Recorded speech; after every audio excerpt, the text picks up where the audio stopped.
Coming up next on Arizona Horizons Journalists Roundtable, State Schools Chief John Huppenthal makes a tearful apology for his online comments, and Republicans running for the Corporation Commission debate here on Arizona Horizon. The Journalists Roundtable is next on Arizona Horizon.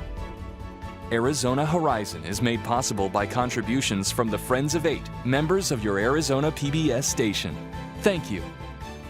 Good evening and welcome to Arizona Horizon's Journalists Roundtable. I'm Ted Simons. Joining us tonight, Mary Jo Pitzel of the Arizona Republic, Howard Fisher of Capital Media Services, and Bob Christie of the Associated Press.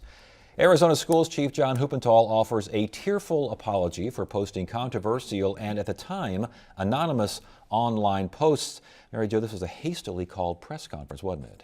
Yes, the superintendent called it, scheduled it 1 hour before a previously scheduled news conference of people who were asking him to resign, condemning his statements. This was a bit of a preemption, but it just made for a two-punch news afternoon for journalists. They went to Huppenthal's and they went to the call for him to resign press conference. As for Huppenthal's press conference, there were tears at the end of this press conference. Surprise? What was the reaction there in the room? Well, I wasn't there, so I'll defer to my colleagues who attended. The fact is that he was very, up until the end, Huppenthal, even his age will admit, is not a very emotional man. You go ask Huppenthal a question, he'll bring out spreadsheets. That's just the way he is. He's very analytical in his thinking. And when we were peppering him with questions, well, I believe this. I was concerned about balkanization due to language barriers. I was concerned about giving people a hand up versus a hand out. It was only when he started talking about the effects that his comments and the feedback had on his staff that we saw the piece you had at the top of the show where he had to be led off by one of his assistants in tears. It was only then when he saw the effects his comments had on people he actually knew, as opposed to the vast majority out there who read his comments who he didn't care about. I have a little different view. I was sitting literally 3 feet in front of the dais. So when he walked up and began the press conference, he hesitated for probably 20 seconds and I thought he was going to lose it right there. I mean, all of his face was obviously emotional, his bottom lip was quivering. I didn't think he was going to be able to start. Once he started, and his focus was on two things: repudiating the comments, apologizing for the comments, and then he shifted gears as to what he's done for the state as superintendent of schools. So it was kind of twofold. Well, it was threefold, because he also tried to justify the comments, and that was the thing. If he had said, I was wrong, it was stupid, but then he had to say, well, let me explain why I call people on welfare lazy pigs. And it had to do with his concern that I believe in opportunity, and perhaps it was poorly expressed. Well, what about the comments where you say, no Spanish language television, no Spanish language billboards, no Spanish on Mexican restaurant menus? Maybe. No, that they softened up on that one. It was good of him to do that. That chimichanga doesn't translate well to, fat fried item. But it was the sort of thing he said, well, I was concerned about the balkanization of the country, and we need to be the melting pot if we're to integrate the immigrants. The problem became it did not fit together. Yeah. Doesn't this sort of violate one of the, campaign 101 things, because this is a campaign, he is running for re-election, that you do not repeat the mistake, do not repeat the error, and trying to explain your comments and justify lazy pigs, et cetera, just reinforces that you said these things. Right. He talked for almost 30 minutes before he completely lost it. And if he'd have kept to those first two subjects, which is, I apologize, this is what I've done, maybe he would have been able to walk out with a successful news conference. Unfortunately, as Howie said, he tried to justify some of his thoughts, and he didn't specifically answer the question, well, what were you thinking when you did it in the first place? As far as his credibility now in office, obviously a lot of schools are out for the summer, but just in terms of education in general, the office in particular, what kind of a hit is this? Well, you've got a couple of issues here. This is a man who attacked the Mexican American Studies program at Tucson Unified School District, although that did start with Tom Horn. This is a man who took a certain amount of heat for taking robocalls, telling parents, use tax dollars to send your children to private and parochial schools. Again, things I think he believes in, but didn't help. But here's the problem. His foe is a one-issue candidate, Diane Douglas, who is running on the issue of no Common Core curriculum. How does she do with this? She's going to get maybe $80,000 in public funding, which for a statewide campaign isn't much, but now this has raised her profile, diminished his. So I don't know that it makes a difference. It may make a difference more in November in terms of running against Yeah. a Democrat. Yeah, there's some interesting dynamics in this race because of that. You know, Mr. Huppenthal has been attacked because he has supported Common Core. He's gone around the state repeatedly and gone to these Tea Party groups who oppose it so much and said, this is why we need it. And now he's got this message that he might actually win some of those back with some of these little off comments. But again, as far as education in general is concerned, I mean, obviously educators aren't happy. I want to get to this in a second with Lisa Graham Keegan and Jaime Molera, former superintendents of public instruction, fellow Republicans saying he's got to go. Just the impact, I mean, not good. No, not good. And in fact, you mentioned Lisa Graham Keegan. I mean, her point was that, look, you know, your comments about Spanish language, how many kids in our public school system, you know, are from Spanish language families or English language and are English language learners? How many of these kids come from low income families where, you know, where some public assistance is needed? You have ruined your credibility and your ability to work with those kinds of groups, and they constitute a sizable chunk of really of your core audience, which is our education community. And the education community is, you know, they're educated people. They realize that these comments are a little bit, well, they're quite a bit off from mainstream and from factual things. So he's going to have to lead an education department and all the superintendents around the state with this hanging around his neck, and it's going to be very difficult, I think. There's one more thing to point out. He was sort of hoping, I believe, that if he did this press conference at 1:30 and then Lisa Keegan had hers at 2:30, that she would watch him, see he's really remorseful. And she wasn't buying it. She said, I don't believe it, because I talked to the guy just last week, and when I asked him about resigning, when I asked him about it, he was still defending his comments. He just didn't get it. And I think that was the part. When Lisa comes in, you know, Jaime was school superintendent, but he was appointed. Lisa was elected.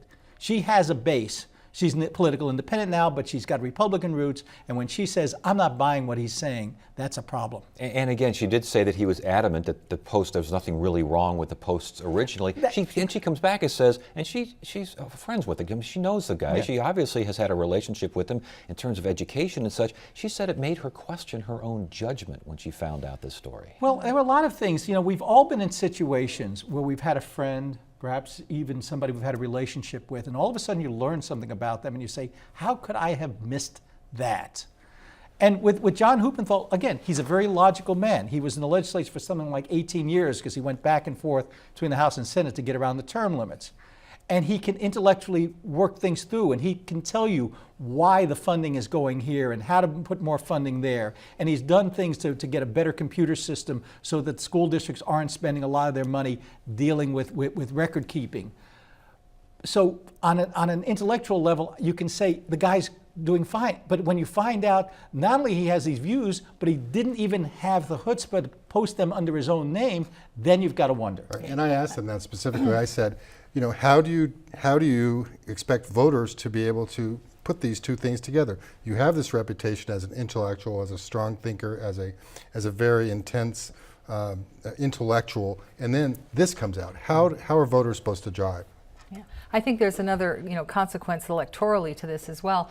You know, we keep hearing that every year the Latino voting population is going to, you know, show up and flex its muscle. Well, comments such as he made, you know, with these anonymous blog posts only serve to activate that community. And if he gets to the general election, and if David Garcia emerges from his primary, because he does have a battle over there with Sharon Thomas, you've got a guy with an Hispanic name running against Huppenthal. The dynamics of that at this stage in June. Last point on this, and you mentioned the electoral aspects of it.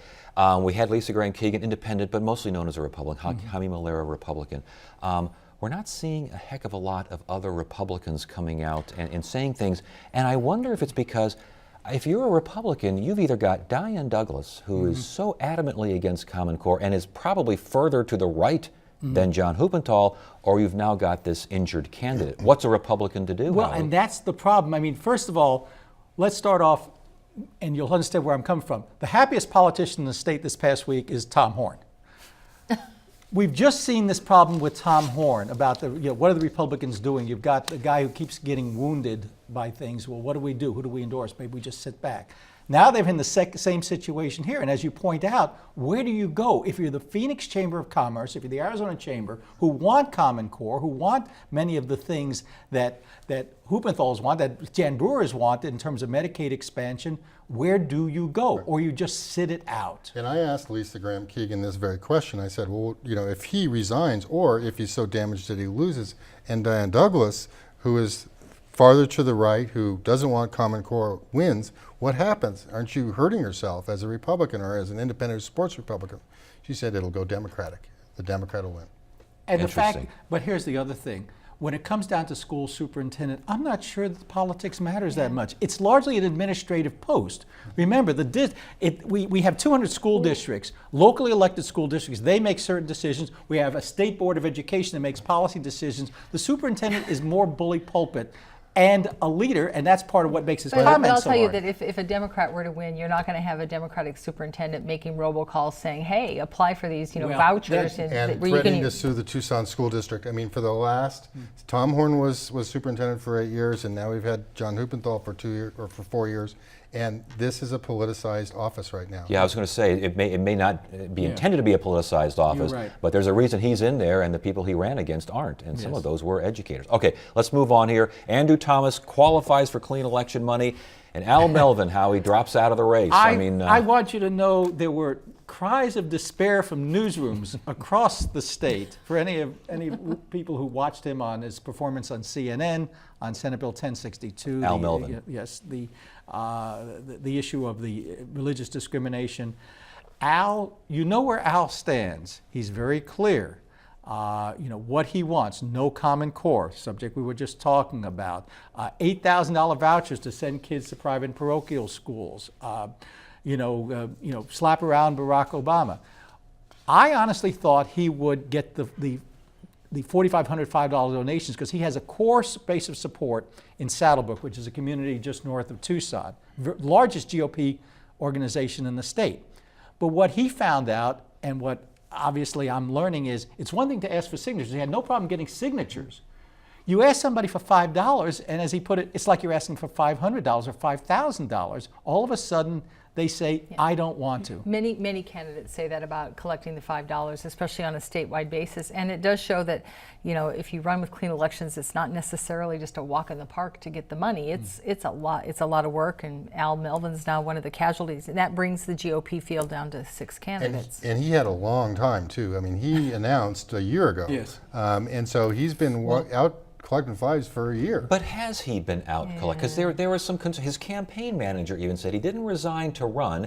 He was too busy fulfilling his obligations as a state lawmaker, and that hurt him. Okay, but he had from the end of the last session until January to, so he had 6 months in weekends during the session. And I think what he was doing, though, is spending the time with the same people over and over again, his base of support. You got to be running around the state. Or you need a real core group, a la Andrew Thomas. Now, Andrew, finally, after the second time around, did qualify for his $5 donation. Now, he has a core of supporters who believe that he was wrongfully disbarred, wrongfully tossed from office as Maricopa County attorney. And he went out and worked that core. And in fact, one of the things he didn't do is you didn't see him at any of the gubernatorial forums up until recently, because he was actually out working on those $5 donations. How much of an impact do you think Andrew Thomas will have on this Republican primary? That's a really good question. We don't have any good poll. We don't have any legitimate polling in the state at all right now. I think he will probably get 5 or 10%, and that could be the difference. I mean, I don't want to make a prediction. He's probably not going to win. He has $754,000. He's a disgraced, disbarred former county attorney. But he will have a difference. He will get 5 or 10%, and that could be the difference between Ducey or Jones or Smith winning. All right, we had a Corporation Commission debate here this week. Republicans running for Corporation Commission, I thought moderated expertly, if I might add. Yes, I wonder who that could have been. Anyway, Howie, you were here. Much talk of Arizona as the solar mecca, much talk as well about the concept of a tax regarding leased solar equipment. Did we see a lot of, did we see delineation? There are two teams running. Yes. Did we see delineation there? That was the one thing we seemed to. Everyone agreed solar power is good. All of them agreed there's a role for coal somewhere. I don't know, clean coal, dirty yeah, coal, all yeah. the rest of the stuff. Even afterwards, I talked to them. They all believe there's a role for nuclear power. This is a very bizarre little thing. Several years ago, the legislature said to encourage solar, if you buy a panel for your roof, we won't add that value to the property of your house, therefore won't increase the taxable value. Well, these are $20,000, $30,000 units, so people have been leasing them instead. All of a sudden, Department of Revenue, perhaps with a little help from some utilities, said, this isn't really something that belongs to the homeowner. This is a commercial operation by firms like Solar City, who are in the business of selling power, that what the homeowner is doing is buying so many kilowatts for so much a month and then keep getting the rest to give away. And they say that makes them equally taxable to Palo Verde Nuclear Generating Station. Right. The legislature tried to change the law to clarify. John McComish, the majority leader, had a bill, couldn't get it out because of opposition from the utility company, so now Department of Revenue has gone ahead and imposed this. Two of the candidates, Vernon Parker and Lucy Mason, say it's a mistake. They'd like Jan Brewer to lean on her Department of Revenue to get them to change their mind. Jan isn't going anywhere near that. The other two, Tom Farese was sort of all over the board, and Doug Little was saying, no, wait a second. It's a commercial operation, and DOR was just doing what is needed. And given the sensitivity of this could be a defining factor in August. I think so, and I watched the debate. I wasn't here, but I did watch it. And Farese and Little did not respond when Lucy Mason and Vernon Parker said, we are the ratepayer advocates. I mean, they sort of did, but I mean, Parker and Mason repeated that over and over again, which is kind of unusual for the Republican Party. It's a Republican primary, but they're out there saying we will defend the ratepayers, and wink and nod. That means the solar panel users. Vernon Parker repeated over and over again, elderly, churches, and schools who have leased power. Is the idea, can those two paint the other two as a pro-APS and not looking out for the ratepayers? Is that going to be something that could define that particular race? Oh, I think it'll come up. We saw some of those dynamics with APS's involvement last fall on the Corporation Commission's decision on what to do about the Distributed generation. Yeah, thank you. That sort of gave APS a bit of a black eye. And it distinguishes these two teams, if you would, if you're against this decision by the Department of Revenue, you look like you're against a tax increase. Mm-hmm. And if you support it, you're for a tax increase among churches and, seniors. And the fact is, if you're running against APS, whether they are really the boogeyman or not, that helps. I think of the classic Steve Benson cartoon where he's carrying in this large screw off his back from the mailbox. Honey, the power bill is here. All right, that was, again, we had that this week, and we have a Secretary of State debate coming up next week as well. So the debates are rolling in here on Arizona Horizon. What's not rolling in as yet is money for lawmakers, a salary hike. Since 1998, no salary hike for lawmakers. We're going to get a chance to vote on that in November. Any chance at all that's going to pass? Well, given that the last increase was 16 years ago and that there have since been, I think, 2 other times that it went to the ballot and voters said no, and the last time they said really, really no, it's sort of a steep hill to climb. And the Commission on Elected Official Salaries, which made this recommendation to the ballot, they were divided, and 3-2. And even the people that voted to put this on the ballot were like, we know it's tough, but they haven't had a raise in umpteen years, and this just allows them to keep pace with inflation. And that's the key, because they say if you took the $24,000 that the voters finally granted them in '98. And there's a dark story behind that and how they also promised to not take the per diem, but we won't even get into that. And you carry it out for inflation, they should be at $34,700, so with $35,000. But here's the thing, go look at the pay raises that those same state lawmakers have given state employees at the same time. I got news for you. They didn't keep pace with inflation. No. Right, but $24,000 a year, I think we can all around this table realize that you can't take off work for 5 months of the year and and live for $24,000. You just can't do it. I mean, I think voters might be a little, because the number is so small, they might.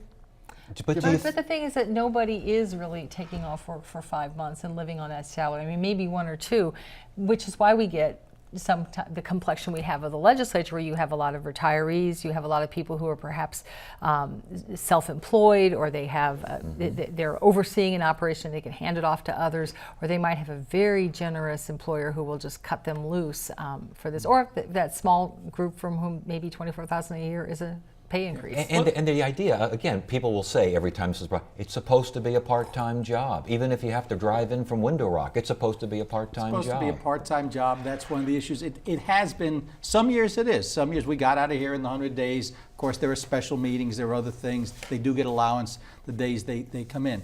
But here's the other thing working against lawmakers. And it involves our good friend Don Shooter.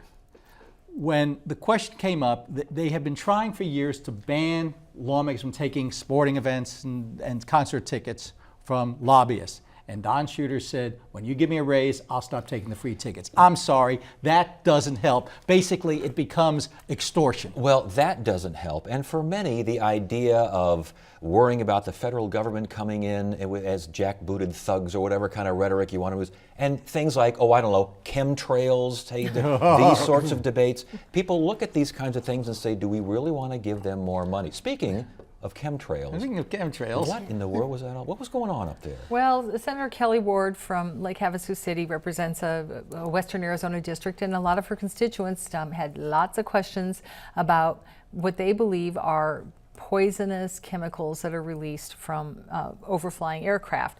They call them chemtrails. There's no scientific evidence that shows this. People say you're mistaking the contrails left by airplanes for these, poisonous plumes. But she got to the point that she said these people were relentless, so she got the Department of Environmental Quality to send 2 staffers out, and they did a sort of a town hall meeting on Wednesday, which satisfied nobody really, because DEQ said, look, it's not our jurisdiction. We can't do anything about it. And the fact is that you're not going to satisfy them. I mean, you can make all the arguments in the world.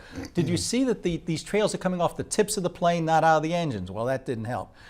If you were really going to go to the extent, there are people who believe that the Earth is some sort of prison planet and the chemicals are being released in the air to keep us all docile. We can see how well that worked. If you were really going to try to keep people docile, you wouldn't release chemicals at 35,000 feet and dilute them. You'd put it in the water. But none of these arguments seem to work. There are people who believe that the government is out to get them. It doesn't hurt for some of them that there is that Kenyan in the White House from their perspective, and they're always going to see conspiracies. And here's the deal. I mean, Kelly Ward has a constituency that she wanted to help, but I don't know if it really helps her reputation among those who aren't conspiracy theorists when she goes out and panders to them. I mean, we sit around this table and we're a little bit shaken that she would actually do something like that. I think it's just odd. It's a tricky balance. I mean, on one hand, you want to, as Mary Jo says, you want to provide the airing, even though you know that it won't satisfy people. On the other hand, this is a woman who is a medical doctor. This is a woman who could go to them and say, look, I have done blood tests. I have done analysis. I have sat at Lake Havasu Airport and I have a jar of what comes out of the tail of these things. This doesn't work. But we don't see people calming fears. We see them, by holding these hearings, it just fans them. And back to the original point, when the rest of the state hears about these hearings and hears about this activity, do they say, I think that lawmaker deserves a raise? Well, no, but I think that some people will say, until we pay them more, we're going to get lawmakers like that. I mean, that's sort of the reverse argument. But Indeed. yes, mostly the point you're making, I think, resonates. I'm going to actually differ. I think most people like their own lawmakers. I think the people in Havasu like Kelly Ward. I think the people in Yuma may like Don Shooter. It's the other 87 that they don't like. And so it's the same thing with Congress. Do you like members of Congress? No. What about your Congress? Oh, they're great. Yeah. And that's the thing. And if we were only giving a raise to their own lawmakers, I think it would pass. It's All the right. other 87. We got to stop it right there. And remember, be a watcher of the skies. Don't inhale. Yeah, that too. Monday on Arizona Horizon, State Superintendent of Public Instruction John Huppenthal will be here to answer questions about his online posting habits. And we'll learn about the importance of the Export-Import Bank for local businesses. That's Monday evening, 5:30 and 10, right here on Arizona Horizon. Tuesday, another Arizona Horizon debate, this time with GOP candidates running for Secretary of State. Wednesday, we'll hear about the distributing of fresh produce to underserved areas. And Thursday, a review of cases adjudicated by the U.S. Supreme Court this session. Friday, it's a special economics edition of Arizona Horizon. That is it for now. I'm Ted Simons. Thank you so much for joining us. You have a great weekend.